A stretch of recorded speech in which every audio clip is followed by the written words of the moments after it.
Хэн нь хурмын даасан зэн дээр баасан бэ? Энэ тарагдаж байгаа хоёр хурмын гэрчийн нэг нь атаахад өгөх гээд сүт бүсгүй даасан зэн дээр баасан. Та тэр хүнийг олж чадах уу? Эмэгтэй юу, би хөөхн үү? Энэхүү таврын сонирхолтой бөгөөд нарийн төвхтэй мөн хүмүүсийн цөөхөн хуйл зөв хариултыг олж чаддаг. Энэхүү зургийг сайтар нарийн ажиглаад сэжүүрийг олох боломжтой. Та бэлэн үү? Би цагаа явууллаа. Комент хэсэгт хариулт тавьчаарай.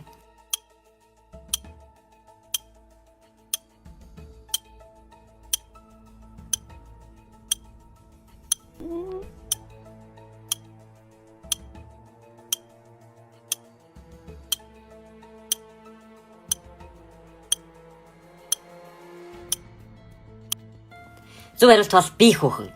Бидний харж байгаа чинь түүний өмсөж байгаа өсгийтэй гутлын голонд баас болсон байна. Тэгэхээр тэр бол хурмын даасан зэн дээр баасан эмэгтэй. Хэрвээ та зөв хариултыг олсон бол танд баяр хүргэе. Буруу хариулсан байсан санаа зовох хэрэггүй. Өшөө олон таавруудыг өдөр болгон оруулах болно.